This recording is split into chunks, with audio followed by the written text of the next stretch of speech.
beaucoup à vous trois. Quelle trois présentations extraordinaires. Je voudrais juste vous remercier encore une fois d'être venu ici, de partager avec vous vos expériences en tant qu'artistes qui sont aussi dans des programmes d'études universitaires à Concordia et ici à l'ULM, parce que je pense que les trois commissaires de l'exposition L'espace de plateforme, qui aussi montre les trois pièces de ces trois extraordinaires artistes, sont en train de aussi travailler vers une compréhension de la recherche-création plus étendue, plus inclusive. Nos universités sont en train d'échanger, je pense dans ce sens, les types de publications et d'interventions académiques et scolaires dans les espaces culturels en relation avec les communautés, en relation avec les institutions, sont beaucoup plus profondes aujourd'hui, je pense. En fait, la création et la connaissance intellectuelle n'ont été jamais nécessairement divorcées, mais aujourd'hui c'est fondamental pour nos étudiants et pour avoir une nouvelle université. Je pense que continuer et beaucoup travailler là-dessus, vers la compréhension de la recherche-création comme quelque chose qui mélange de manière très harmonieuse et la créativité, le travail intellectuel et aussi le travail théorique et de nouvelles manières aussi de mobiliser nos connaissances dans le contexte universitaire.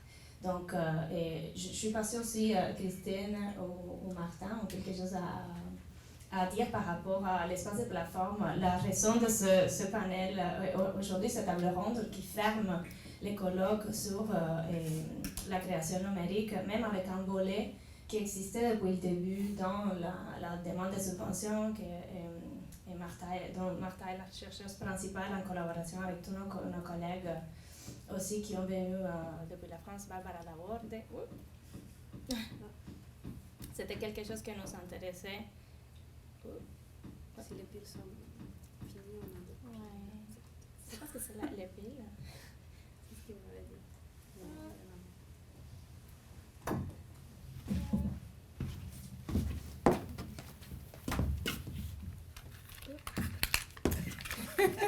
C'est la Nous avons plusieurs artistes, mais pas beaucoup de techniciens.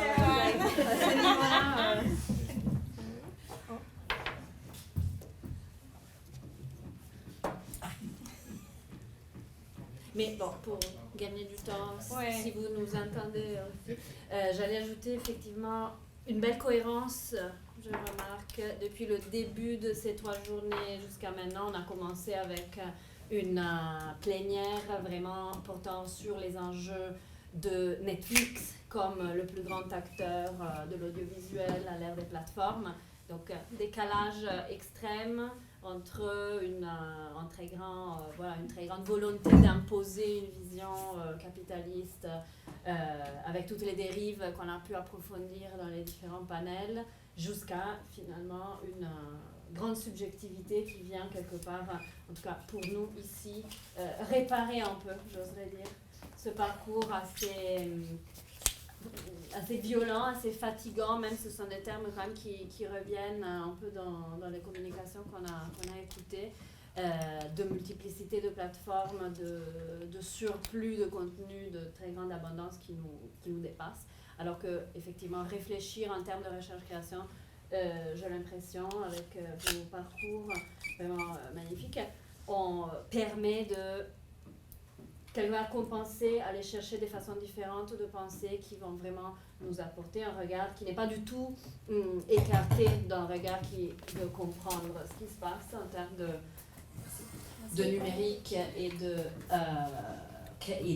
production de l'audiovisuel en réseau. Au contraire, donc c'est un complément nécessaire comme approche, avant même que comme type de contenu, j'ai l'impression. Donc, merci. Je passe la parole à Christine qui voudra ajouter peut-être quelque chose. Je pense qu'on pourrait profiter de l'occasion pour permettre aux artistes de parler davantage de leur travail. En fait, on a une présentation de leur démarche artistique, contextualiser dans son ensemble. Peut-être nous dire quelques mots de plus concernant votre installation présentée dans le cadre de cette exposition. Qui veut débuter? Très bien. Oui, bien sûr, merci beaucoup. Merci de nous permettre de nous exprimer. C'est vrai que ce sont de très beaux projets que j'ai découverts, Tara et Amanda. Magnifique projet. Et merci beaucoup de m'avoir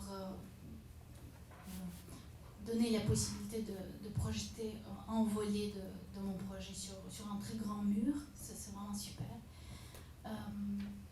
Est-ce que vous avez des questions où je pourrais rebondir sur une réflexion quelconque dans la salle? J'imagine que c'est une journée qui a été longue, Frédéric.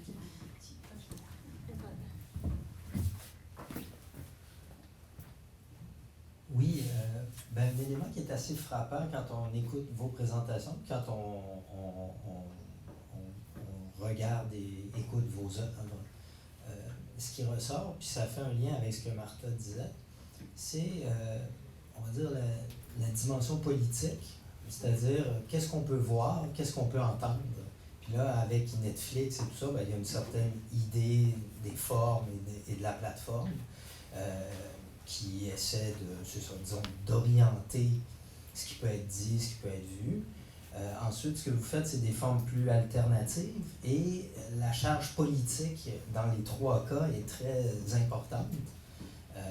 Et puis, je voulais vous entendre un peu, c'est sûr que c'est un mot qui me vient en tête dans ce que vous avez présenté, c'est une idée un peu de dispositif, donc une plateforme, mais aussi l'idée d'un dispositif, donc prendre des technologies qui ont été faites pour, et vous nous l'avez rappelé dans les deux cas ici, qui ont été faites pour, dans certains contextes, donc la réalité virtuelle, réalité augmentée, donc de prendre ça, mais de détourner un peu, en tout cas d'utiliser pour justement faire voir et entendre autrement les réalités.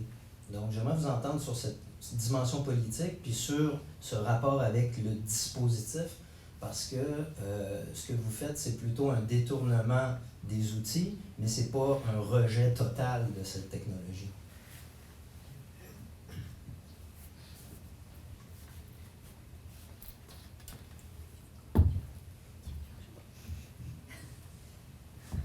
Donc oui, merci pour cette question, Frédéric. Effectivement, c'est pas du tout un rejet, en tout cas pour mon projet, mais je pense que ça rejoint aussi les deux autres, de ces technologies et de ces outils. Au contraire, en fait, on veut les utiliser pour subvertir ce qu'on voit grâce à ces objets-là. Donc par exemple, pour la fin des paillassons, si j'utilise un téléphone, on en a tous un dans notre poche, mais là en l'occurrence c'est pas votre propre téléphone, je veux pas qu'il y ait des notifications qui apparaissent et qui vous perturbent pendant l'expérience. C'est vraiment un téléphone qui finalement est neutralisé et qui vous donne accès seulement à cette expérience et qui crée un moment d'intimité en fait avec le projet, avec l'œuvre qu'on peut regarder. Et c'est quelque chose qu'on voit pas souvent, enfin qu'on ne voit plus en fait. On est déconnecté avec un objet qui nous connecte habituellement. Donc ça en tout cas c'est l'idée que j'ai voulu développer avec ce projet. Mais je vais laisser parler Amanda et Anastasia de leur... I think for me, a technology, a platform, a phone itself, it can be a use of the everyday life, but I think the contextualization of how do you use that specific object to expand the dialogue with other, in this case, in my collaboration with collectives, through collectivity, is crucial. In fact, in this room, there is two people who I really, really love from two collectives for projects that are that I projected. So I think if we ask, I would be more interested to understand. I mean, not right now, but later on, like what are their experience using technology together as a collective effort or as a collective project within that. So as opposed, I think for me the most interesting part of using technology as a political medium is a post-reflection after the relation within these mediums and technologies and uses of these technologies that are the richest part of it.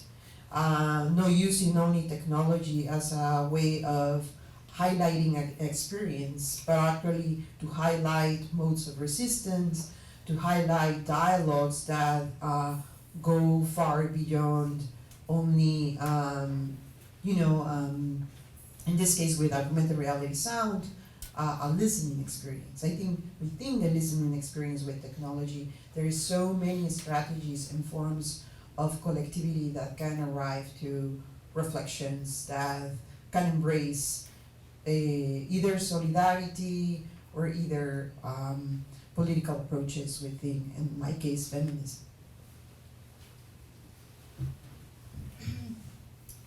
Oui, alors c'est très intéressant. La technologie est plus présente, je pense, dans vos projets, Amanda et Tara, et j'adore en fait justement cette utilisation des téléphones qu'on a de toute façon. Donc en fait, effectivement, on détourne quelque chose en objet utilitaire et on le détourne pour cette expérience artistique, créative. Dans mon cas, en fait, la technologie que j'utilise, je viens du cinéma et donc mon médium premier, c'est l'image. Mais justement, dans un projet comme celui-ci, je me détache de la standardisation de l'image telle qu'on l'a fait, par exemple, dans un film qui va être projeté dans une salle de cinéma. Ça prend le montage, le son, le travail avec le son, et peut être beaucoup plus libre, très différent, et justement, c'est une espèce de libération, en fait, une libération d'un standard. Et encore une fois, c'est un genre de détournement, ou une genre de libération, en fait, des standards commerciaux, on peut dire, qui nous sont imposés. Donc c'est comme ça que je vis cette expérience, l'utilisation de la technologie dans mon cas. D'autres questions, d'autres commentaires? Profitez-en, je suis déjà debout. Le micro s'approche de vous. Oui? C'est pour Anastasia. Donc la vidéo qu'on vient de voir, je me demandais par rapport à la musique. Puis pourquoi cette musique-là, puis c'est quoi comme musique? Puis ça, pourquoi choisir une musique là, un peu dansante? Puis avec ce type de rythme très marqué. Voilà, je me demandais juste c'était quoi le choix derrière ça. Très bonne question. Est-ce que vous m'entendez? Je peux parler peut-être même sans micro. Une très bonne question en fait. En fait, la musique est premièrement... merci beaucoup. C'est ça, la musique, elle vient d'une banque de données de musique en fait, première chose. Donc c'est pas un compositeur qui l'a composé pour cette petite expérience-là. Tout simplement parce que je l'utilise dans ce cas précis vraiment pour donner du rythme à l'expérience en fait. C'est vraiment juste pour rythmer un peu ce qui se passe, puis tonifier le spectateur, puis l'inciter et dédramatiser aussi. Je veux dire, c'est une expérience un peu subversive aussi. Là. C'est ludique, mais en même temps, on peut considérer ça un peu violent. On nous ordonne de manger un chocolat, on nous ordonne de l'avaler sur un rythme prescrit. En plus, après, le papier avalé aussi. Donc, tout ça, c'est comme un tout. Puis ça, pour moi, ça fait partie ça me fait penser aux marches soviétiques, la routine du matin dans un camp des pionniers. Je ne sais pas si peut-être Zahira peut me comprendre là-dessus, l'enfance à Cuba. Donc voilà, tout simplement. Merci beaucoup. Voilà. Comment est-ce qu'on pourrait continuer cette discussion? Est-ce que vous avez d'autres questions? Ah, voilà, Guillaume. Je vais faire ça bref, mais dans le fond, vous travaillez toutes les trois avec la recherche-création, fait qu'on a ces deux axes-là de recherche et création. Fait que je me demandais si, dans votre cas, vous envisagez ces deux axes-là comme étant séparés ou plutôt des choses qui s'entre-nourrissent, si c'est des étapes, comment vous fonctionnez en fait dans ça. Bonne question.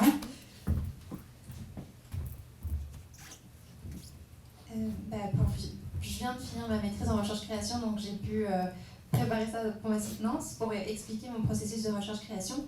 Mais en fait, je suis quelqu'un de très méthodique. Et pour moi, la recherche-création, ça commençait par de la recherche sur les thématiques qui m'intéressaient, donc l'usage de certaines technologies comme la réalité augmentée, mais aussi la géolocalisation à visée activiste. Donc d'abord, je me suis renseignée sur ce qui se passait, faire une revue médiatique en fait. Par la suite, je me suis questionnée sur ce que je pouvais continuer, faire des réactions en fait à ce que j'avais trouvé d'abord dans mes recherches. Donc ma création était nourrie par la recherche. Et ensuite, en créant, il y avait toujours ce retour à la recherche. Et une fois que le projet était terminé, enfin, c'est jamais terminé à mes yeux, mais ça m'a permis en fait de donner une réponse à ma recherche, puis d'essayer de résumer ce que j'ai pu trouver autour de moi. C'est juste une autre façon de faire de la recherche, je pense, mais c'est ça, c'est pas de la création pour la création seulement, il y a quand même, il y a vraiment tout un parcours qui est assez universitaire, on peut dire. Mais voilà. I'm going to follow what you say, or I think I understood what you were explaining.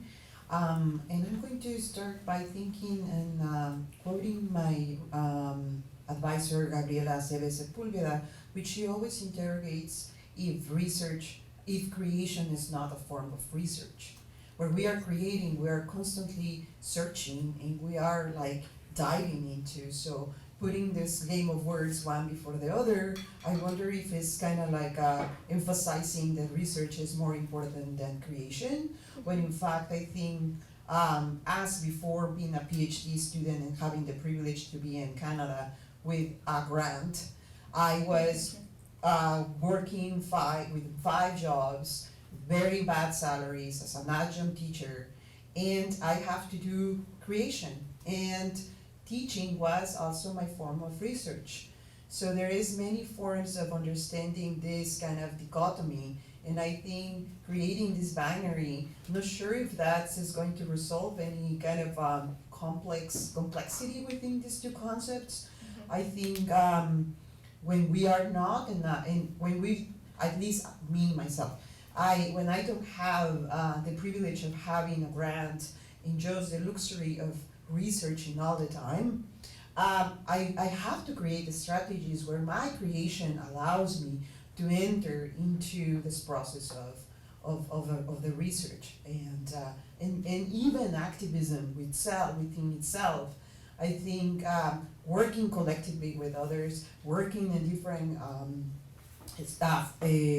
fronts, politically speaking, is also a form of research. We just have to be very ethically engaged with those approaches and understanding our positionality within those approaches. That's what I'm trying to do. But I think that's working with Collage Feministas, it was part of my research, and it was part of a collective creation. So I think it's kind of... Tout à fait, voilà, très... Je suis d'accord avec dit Amanda, que en fait c'est la recherche accompagne en tout temps la création, effectivement, et dans mon cas, moi je suis ravie déjà d'avoir découvert la recherche-création ici à l'UDM. Je ne savais pas que ça existait, ça existe depuis un bout de temps déjà, et c'est magnifique, pour moi c'est le meilleur des deux mondes, c'est-à-dire qu'on peut se pencher sur un sujet qui nous passionne, mais porter une profondeur qu'une œuvre toute seule ne peut peut-être pas donner. Donc c'est vraiment ça que je trouve vraiment intéressant, c'est ce qui m'intéresse, et je vais essayer de faire ça de cette façon, c'est-à-dire que moi je ne suis pas systématique comme Tara justement, c'est des cercles, voilà, j'ai fait, c'est un essai-erreur aussi. Comme par exemple aujourd'hui je vais avoir les commentaires peut-être des gens, j'ai présenté un petit truc interactif, je vais en profiter pour nourrir ma réflexion là-dessus. Est-ce que c'est pertinent, est-ce que je vais le garder comme idée dans mon projet ou pas. Voilà, ça va me permettre d'ajuster mes idées. Et donc voilà, ça se fait en parallèle. Puis merci beaucoup de cette question. Oui, on retiendra aussi que la recherche-création est une forme de recherche qui peut se permettre d'être auto-réflexive, ce qui est bienvenu au sein des universités.